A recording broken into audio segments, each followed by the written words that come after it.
Subscribe करिए हमारे channel target UP TET CTET को और बेल आइकन को दबाइए।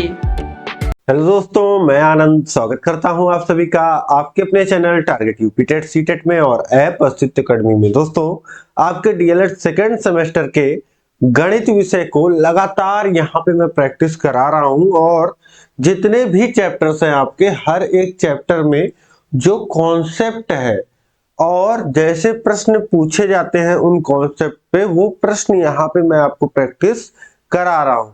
तो यहाँ पे आपके लिए बहुत बेहतर अपॉर्चुनिटी है कि हर एक चैप्टर को आप बहुत ही अच्छे से प्रैक्टिस के साथ साथ सीख भी जाएंगे।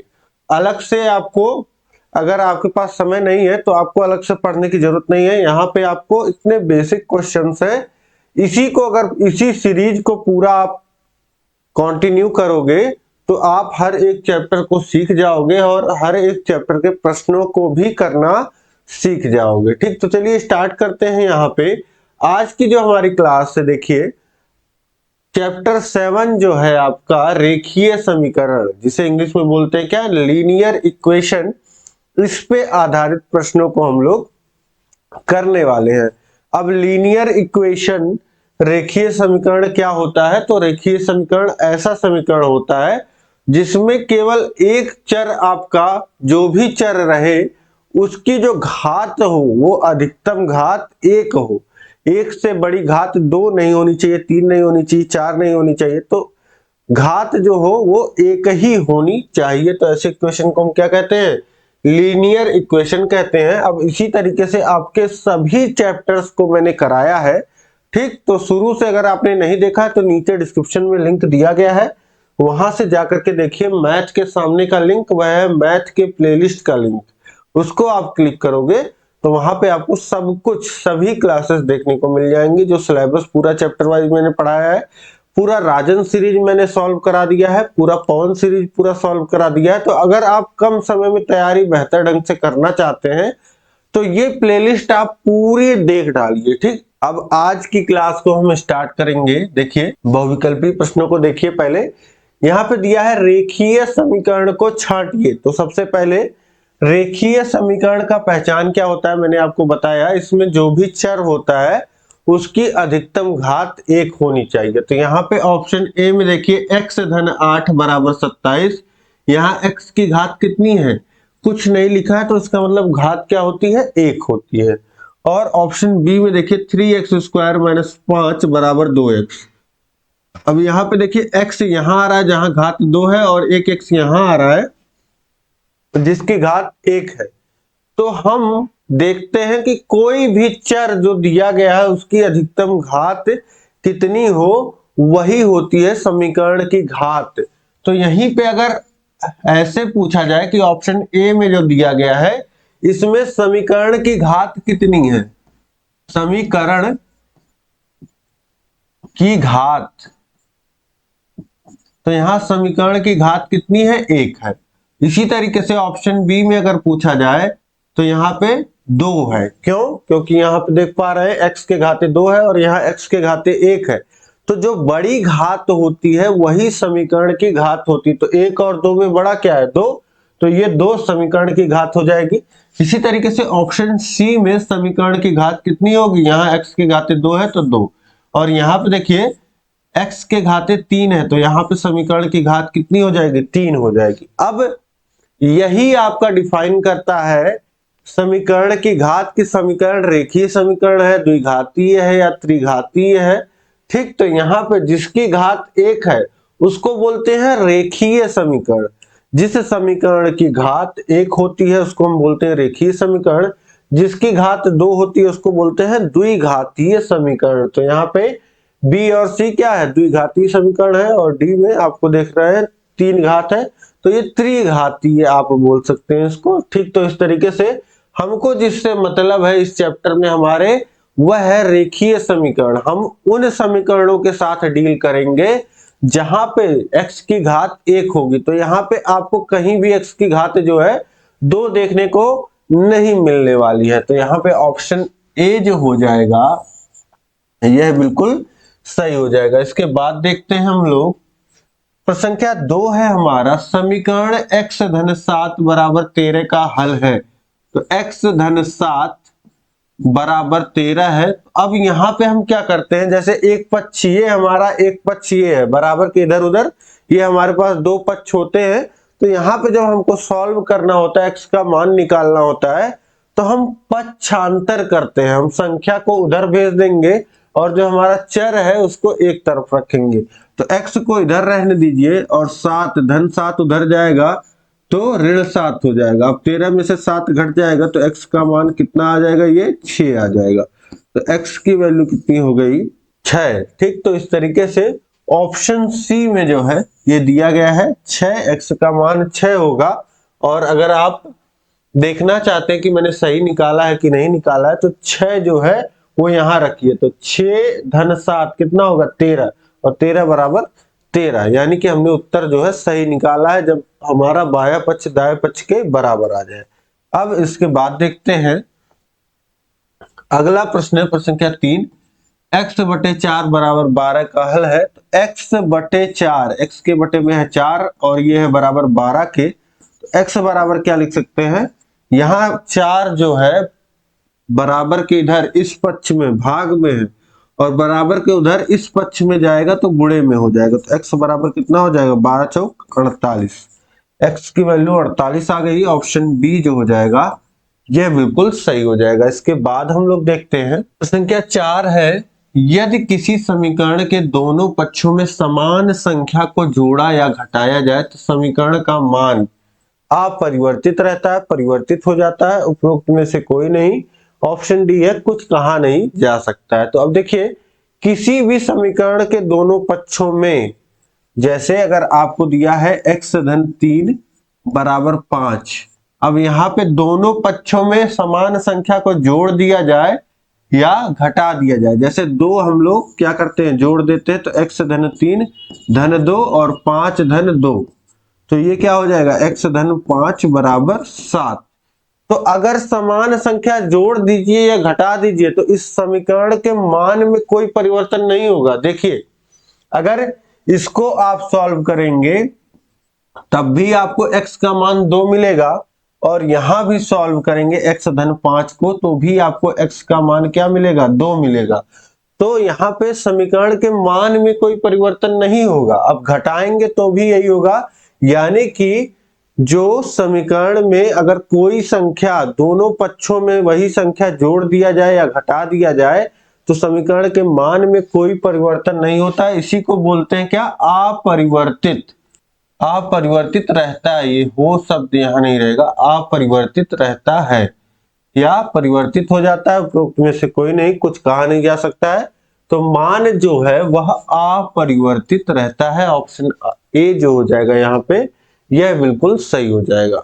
अब इसके बाद देखते हैं अगला प्रश्न है हमारा, प्रश्न संख्या 5, समीकरण 2x - 8 बराबर 4 का हल है। तो 2x - 8 बराबर है 4 के। तो अब आपको पता है समीकरण जब भी आपको हल करना है तो x को एक तरफ रखना है और बाकी जितने भी कांस्टेंट हैं उसको हम दूसरे तरफ करते हैं। तो यहाँ पे हम क्या करेंगे, सबसे पहले -8 को उधर भेजेंगे तो हो जाएगा 4 धन 8, 2x बराबर हो जाएगा 12 के और 2 गुणे x है, ठीक, इसी को क्या बोलते हैं, 2x। तो अब 2 को उधर भेज देंगे, इधर गुणे में था तो उधर जाएगा, इस पक्ष में जब आएगा तो भाग हो जाएगा।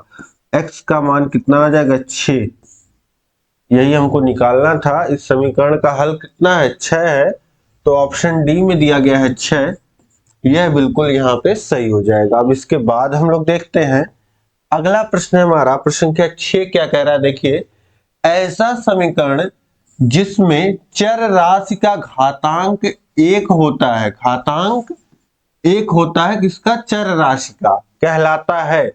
तो अभी हम शुरू से परिभाषा पढ़ते आ रहे हैं, ऐसा समीकरण जिसमें चर की घात 1 होती है उसे हम क्या बोलते हैं, रेखीय समीकरण। ऑप्शन सी में दिया गया है रेखीय समीकरण, ऑप्शन सी सही हो जाएगा। द्विघाती समीकरण में आपको पता है कि घात 2 होती है, रेखीय में कुछ भी हो सकता है, बस 1 नहीं होना चाहिए, और रेखीय में घात 1 होती है, ठीक। अब इसके बाद देखते हैं अगला प्रश्न है प्रश्न संख्या 7। बीजीय समीकरण में बाएं पक्ष के व्यंजक का मान तथा दाएं पक्ष के व्यंजक के मान आपस में सदैव होते हैं।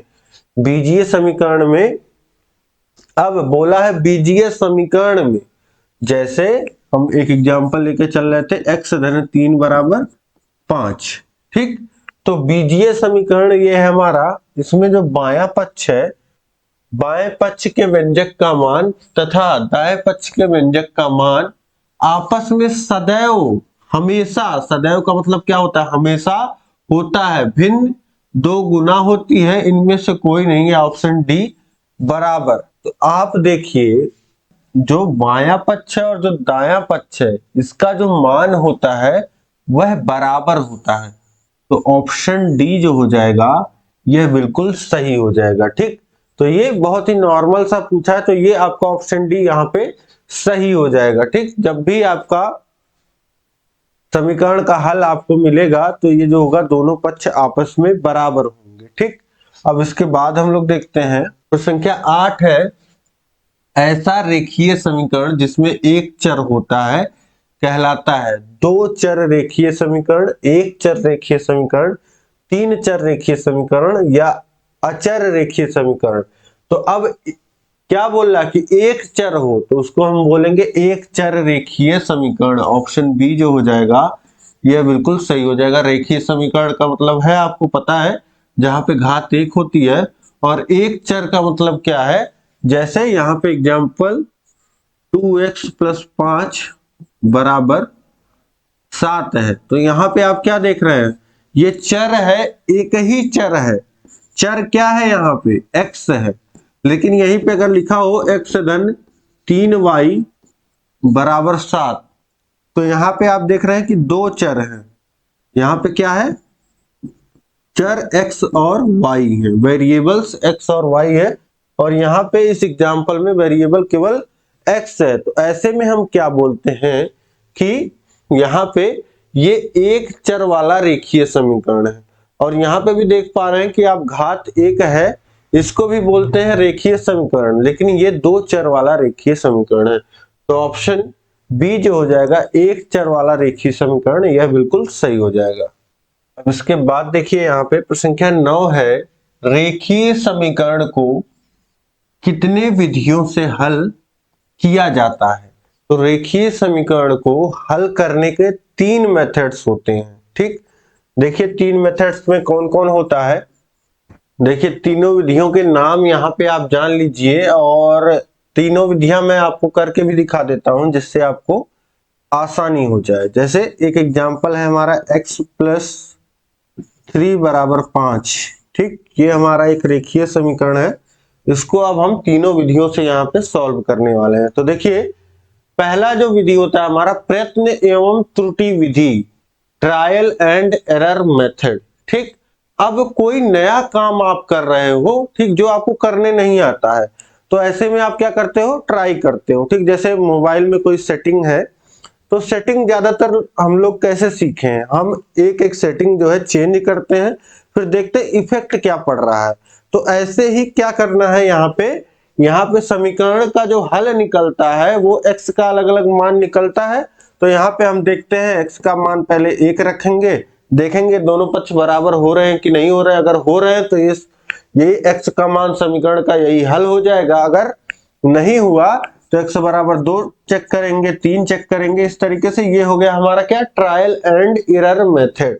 और दूसरा विधि जो हो जाएगा यहाँ पे व्यवस्थित विधि, सिस्टमैटिक मेथड। इसमें क्या करते हैं हम लोग, ये पहला मेथड हो गया आपका। दूसरा मेथड यहाँ पे क्या करते हैं हम लोग, जैसे x + 3 है और बराबर 5 है, तो यहाँ पे हम समान संख्या जोड़ेंगे। जैसे यहाँ पे क्या कर देंगे, अब समान संख्या जोड़ेंगे या घटाते हैं, यहाँ ऐसा कर देते हैं कि समान संख्या से जोड़ करेंगे जैसी जरूरत रहेगी।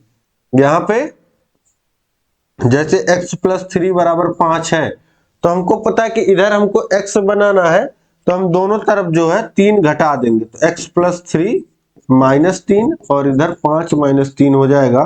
तो यहाँ पे x बचेगा इस तरफ और इस तरफ 2 बच जाएगा। इस तरह x का मान कितना आ गया, समीकरण का हल 2 आ गया। तो इसी तरीके से हम समान संख्या से घटाव कर सकते हैं, समान संख्या से जोड़ कर सकते हैं, समान संख्या से गुणा कर सकते हैं और समान संख्या से भाग कर सकते हैं। मतलब चारों संक्रियाएं यहाँ पे गणित की जो मूलभूत है, जोड़ घटाना गुणा भाग, अगर समान संख्या से कर रहे हैं तो चारों चीजें यहाँ पे करके हम इस तरीके से सोल्यूशन जो है प्राप्त कर सकते हैं। ठीक, तो ये दूसरा मेथड हो गया। और तीसरा मेथड जो आपका हो जाता है वो आपको पता है पक्षांतर मेथड, इंग्लिश में बोलते हैं ट्रांसपोजिशन मेथड। इसमें क्या होता है, जैसे आपका इक्वेशन है x + 3 = 5, तो यहाँ पे हम पक्ष दूसरे पक्ष में भेज देते हैं संख्या को। तो यहाँ पे x बराबर हो जाएगा, अब ये -3 इधर आएगा तो -3 हो जाएगा और x का मान कितना आ गया 2। तो इस तरीके से तीनों मेथड आप समझ गए। और यहाँ पे बस आपसे पूछा था कितने होते हैं, लेकिन मैंने आपको सारा यहाँ पे एक्सप्लेन कर दिया, जिससे जो है अब कोई डाउट आपके मन में नहीं रह गया। तो ये बिल्कुल बेसिक्स हैं, लेकिन जानना बहुत जरूरी है। ठीक, तो आपको सॉल्व करने तो आता ही है, लेकिन साथ साथ ये भी जानते रहिए, ये आपकी परीक्षा में पूछता है तो आप उत्तर अब आसानी से कर लोगे। ठीक, अब इसके बाद हम लोग देखते हैं अगला प्रश्न है हमारा, प्रश्न संख्या 10। किसी पद का चिन्ह परिवर्तित कर उसे समीकरण के एक पक्ष से दूसरे पक्ष में करने की क्रिया को कहते हैं। किसी पद का चिन्ह परिवर्तित कर उसे समीकरण के एक पक्ष से दूसरे पक्ष में करने की क्रिया क्या कहलाती है? अभी हमने देखा तीसरा मेथड है, क्या है हमारा तीसरा मेथड हमारा पक्षांतर। तो इसी को बोलते हैं, इसी के एक पक्ष से दूसरे पक्ष में भेजना, इसी को बोलते हैं पक्षांतर। और यही इस क्रिया को क्या कहते हैं? पक्षांतर। ऑप्शन सी जो हो जाएगा, किसी पद का चिन्ह परिवर्तित कर उसे एक पक्ष से दूसरे पक्ष में भेजना पक्षांतर कहलाता है।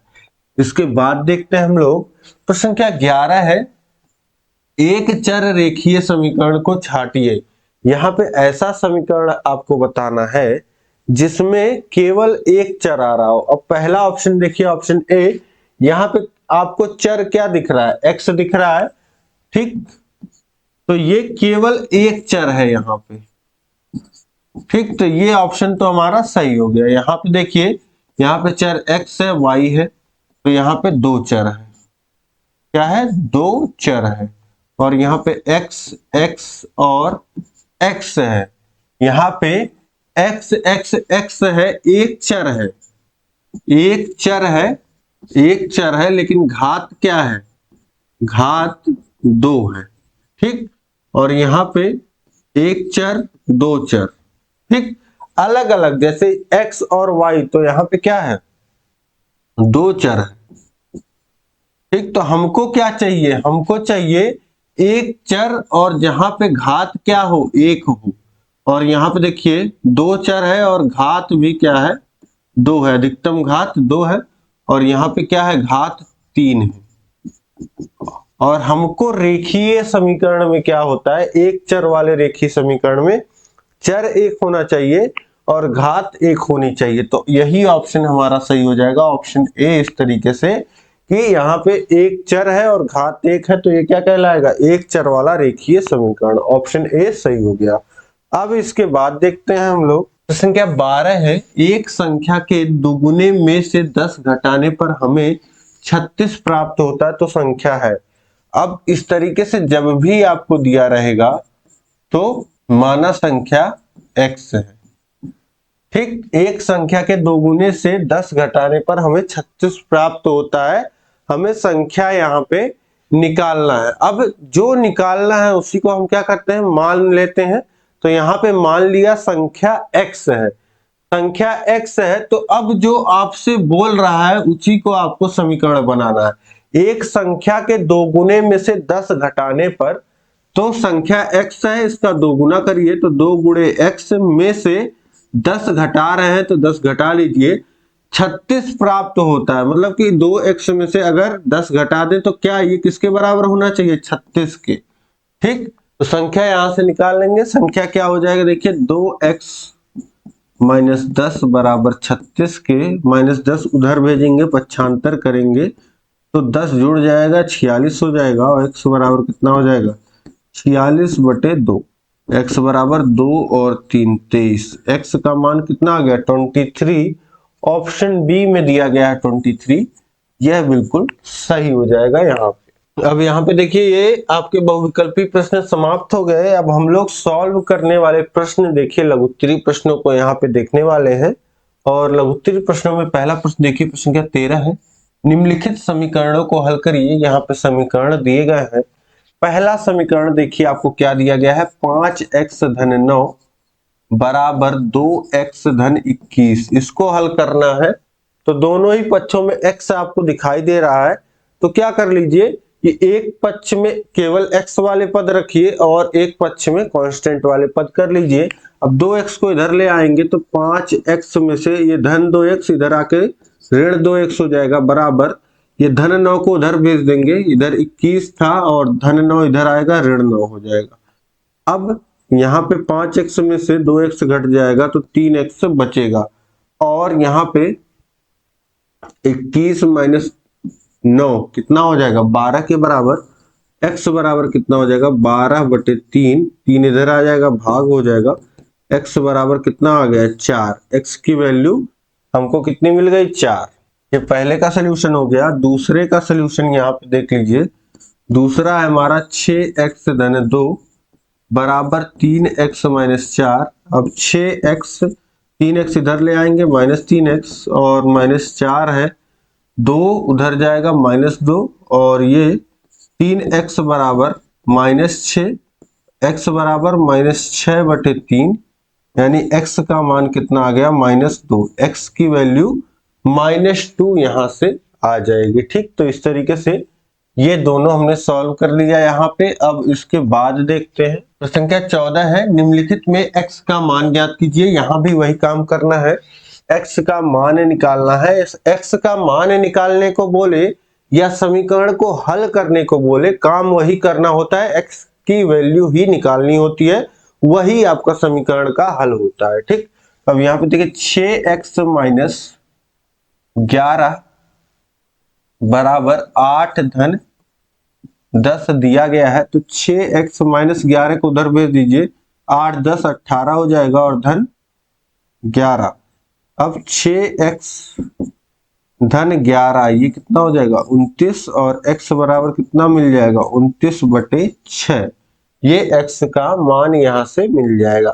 इसके बाद देखिए दूसरे को सॉल्व करते हैं। यहाँ पे तो 2x/3 था, 3 उधर जाएगा 18 हो जाएगा, ये गुणा होकर के 6 3 18 और x बराबर कितना मिल जाएगा 18/2 और x का मान कितना हो जाएगा 9।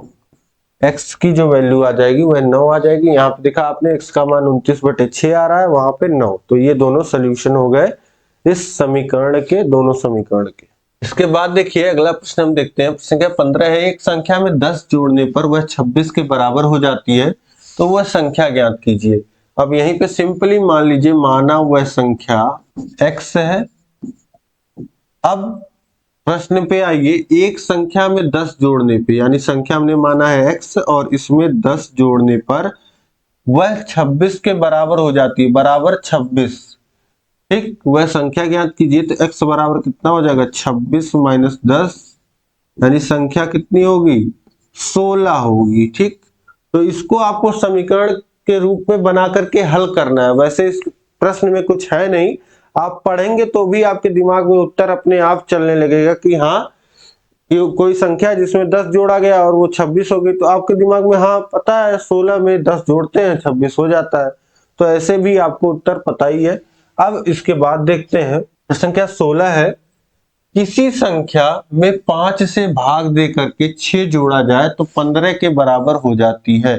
तो अब यहीं पे मान लीजिए माना वह संख्या x है। अब क्या बोला गया है, किसी संख्या में 5 का भाग दे करके 6 जोड़ा जाए तो वह 15 के बराबर हो जाती है। यानी x में पहले 5 का भाग दे दीजिए और 6 जोड़ दीजिए तो वह बराबर है 15 के। तो संख्या हमको निकालना है। देखिए ये समीकरण हमने बना लिया।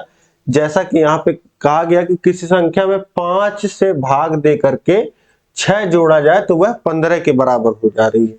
तो x/5 बराबर 15 माइनस 6, तो ये हो जाएगा x बटे 5 बराबर 15 में से 6 जाएगा 9 और x बराबर 9 गुणे 5।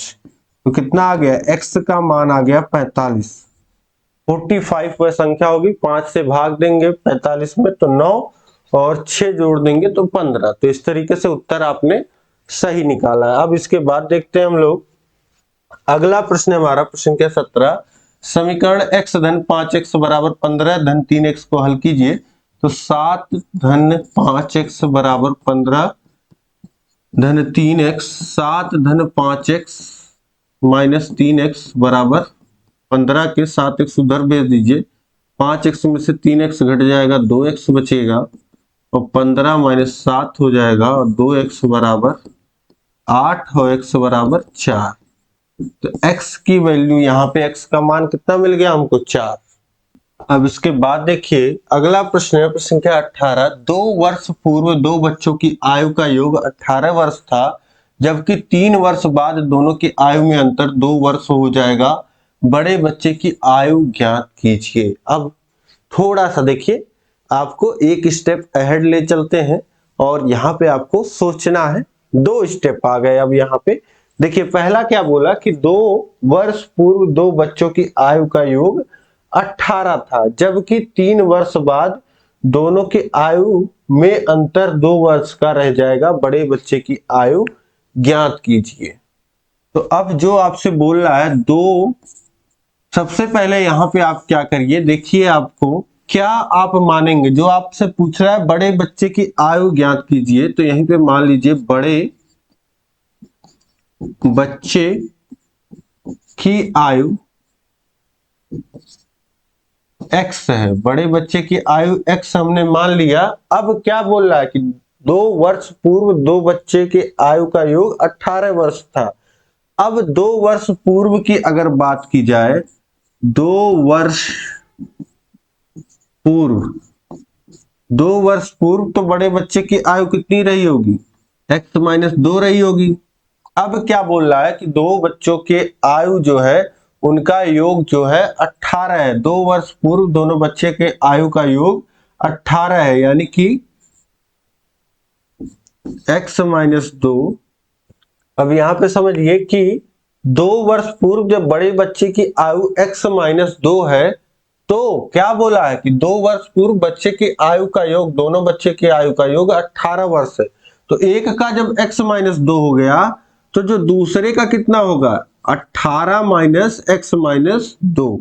ठीक है, तो ये दूसरे बच्चे की आयु हो गई। यहां पे लिख सकते हैं दूसरे, ऐसे लिख दीजिए या छोटे बच्चे का लिख दीजिए, दूसरे बच्चे की आयु। अब दोनों का योग क्या है, 18 है, तो इसका कितना हो जाएगा, 18 माइनस x माइनस 2। ठीक। अब इसके बाद देखिए बोल रहा है, इसके बाद क्या बोल रहा है, जबकि 3 वर्ष बाद दोनों की आयु का अंतर 2 वर्ष रह जाएगा। अब बोल रहा है 3 वर्ष बाद, 3 वर्ष बाद। अब इसको चाहे यहां पे सिंप्लीफाई करके भी लिख लीजिए। इसको लिख सकते हैं 18 और माइनस का गुणा होगा माइनस x और धन 2, यानी कि ये हो जाएगा 20 माइनस x। ठीक है। अब इसके बाद समझिए 3 वर्ष बाद क्या होगा, जो बड़े बच्चे की आयु क्या हो जाएगी, बड़े बच्चे की आयु।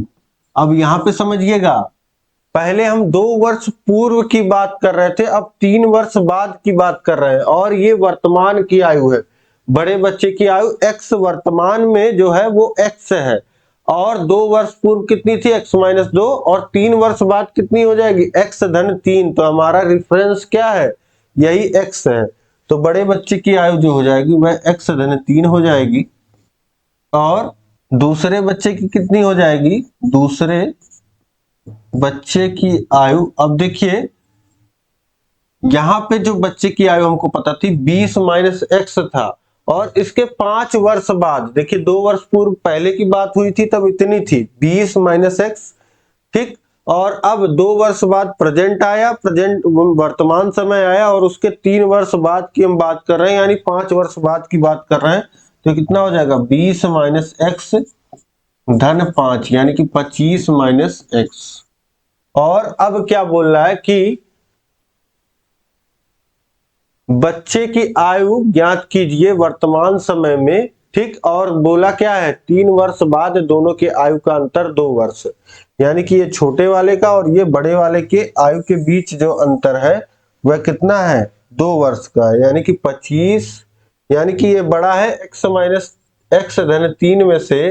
अगर अंतर का मतलब क्या होता है घटाना, तो 25 माइनस एक्स घटा दिया जाए तो ये बराबर किसके आना चाहिए, अंतर 2 वर्ष का है, बराबर 2 के आना चाहिए। तो ये x धन 3 माइनस 25 धन x बराबर 2 है। अब 25 को उधर भेज दीजिए तो ये हो जाएगा 2x, और पहले ये 3 जुड़ जाएगा इसमें माइनस 25 में, तो ये कितना रह जाएगा माइनस 22, और उधर जाएगा तो कितना आ जाएगा 2 धन 22, यानी कि 2x बराबर 24, और x बराबर कितना हो जाएगा 24 बटे 2, यानी कि 12, यानी कि बड़े बच्चे की जो वर्तमान आयु आ जाएगी वह आ जाएगी 12 वर्ष, ठीक। तो इस तरीके से ये आसानी से, थोड़ा सा आपको सोचना है इस प्रश्न में, और यहाँ पे अगर 2 चर हम लेकर के चले होते तो बल्कि आसान ही होता है इसको सॉल्व करना यहाँ पे, लेकिन हम यहाँ पे एक ही चर से हमने सॉल्व किया है। जैसे बड़े बच्चे की आयु हम x मान लेते, छोटे की वर्तमान आयु y मान लेते, तो यहाँ पे और आसान होता, लेकिन ये आपका एक ही चर वाला हम पढ़ रहे हैं, तो एक ही चर से मैंने यहाँ पे सॉल्व किया है। बड़े बच्चे की आयु माना हमने x, ठीक। उसके बाद जो 2 वर्ष पहले की बात हमको बताई गई कि बड़े बच्चे की आयु 2 वर्ष पूर्व कितनी हो जाएगी, आज x है तो x माइनस 2, और दोनों के आयु का योग कितना है 18 वर्ष है।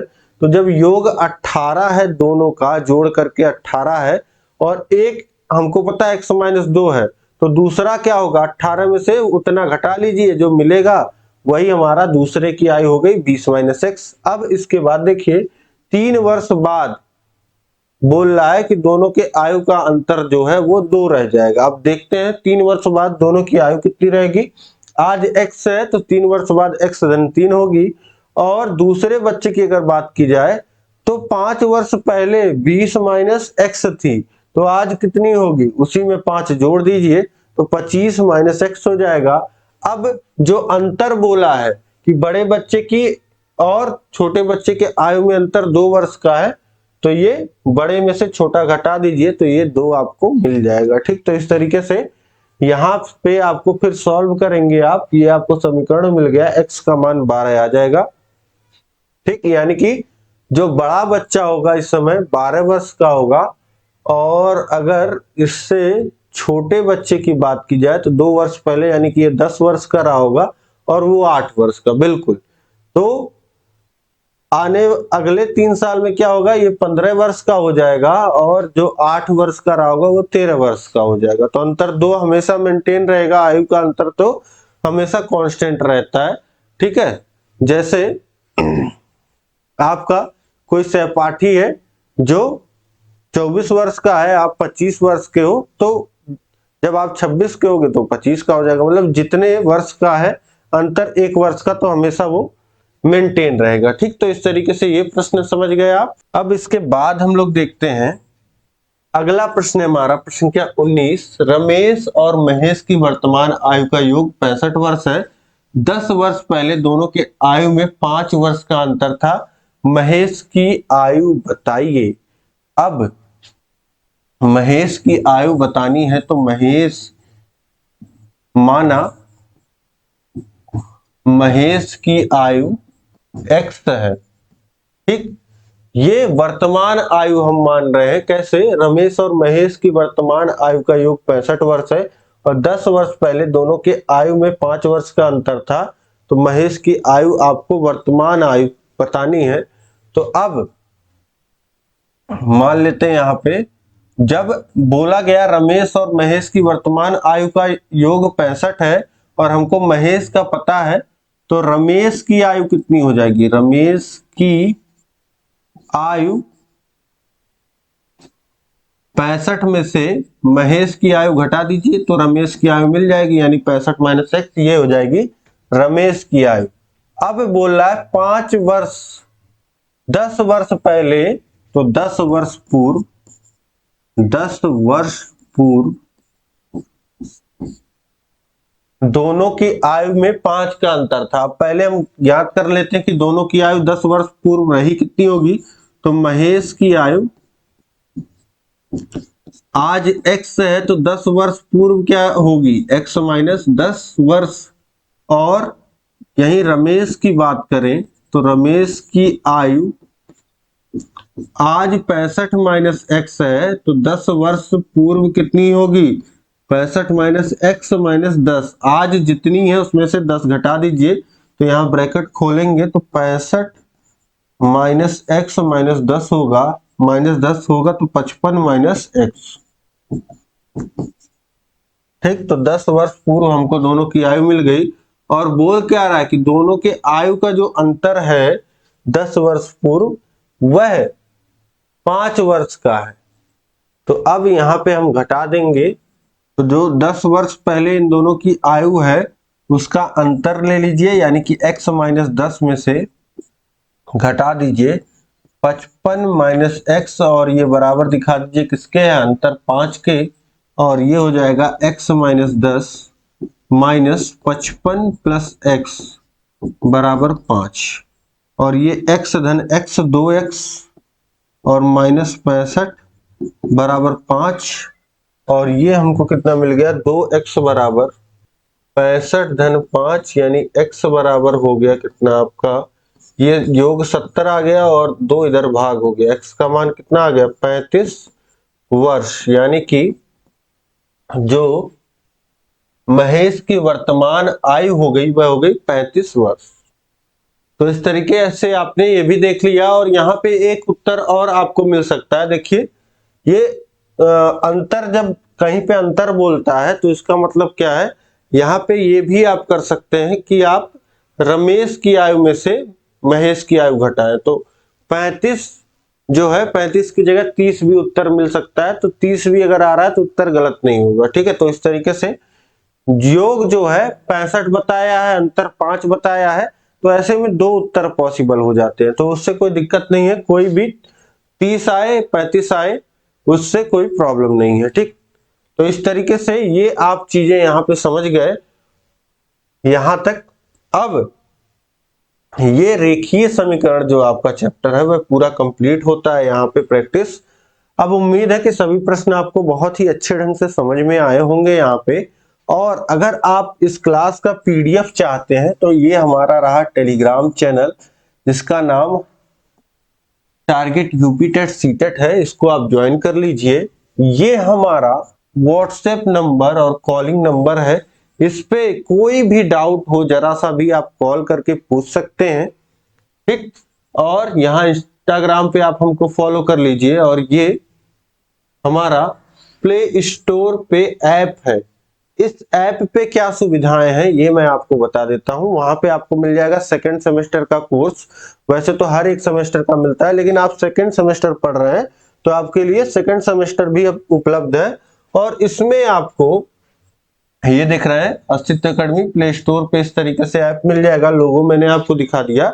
यहाँ पे आपको सेकंड सेमेस्टर का कंप्लीट नोट्स मिल जाएगा, हर एक विषय को चैप्टर वाइज पढ़ाया गया है, हर एक चैप्टर के बाद आपको टेस्ट सीरीज मिल जाएगा, खुद से आप टेस्ट देके देख सकते हैं कि इस चैप्टर में मैंने कितना पढ़ा कितना सीखा।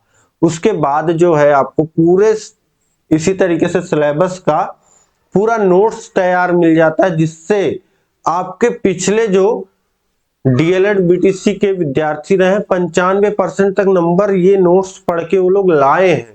ठीक, तो बहुत ही महत्वपूर्ण नोट्स हैं, वो नोट्स आपको मिलेंगे। राजन पवन सीरीज जो आपकी आती है उसका पूरा पीडीएफ मिलेगा, उसमें जो त्रुटियां होती हैं उसको सही करके हम सॉल्व कराते हैं, वो आपको मिलेगा, उसका पीडीएफ मिल जाएगा। तो आप बिना गलती के वो सीरीज पढ़ेंगे कम समय में बहुत ही बेहतर ढंग से। और प्रीवियस ईयर जो आपके पेपर्स होते आए हैं अभी तक बीटीसी डीएलएड के, वो सभी सॉल्यूशन आपको मिल जाएंगे। ऐसे में क्या होता है, और एक मास्टर क्लास मिल जाती है जिसमें पूरा सिलेबस हम तुरंत पढ़ा देते हैं। तो इस तरीके से बहुत बेहतरीन तैयारी आपकी ऐप पे होती है बिना किसी डिस्टरबेंस के, क्योंकि यहाँ कोई प्रचार नहीं आता है, कोई फालतू की वीडियो नहीं रहती है यूट्यूब की तरह। तो इस तरीके से आप बहुत ही अच्छे ढंग से कम समय में तैयारी कर लेते हैं। तो उम्मीद है कि आप ऐप को डाउनलोड करेंगे, और यह क्लास आपको कैसी लगी कमेंट करके बताइएगा।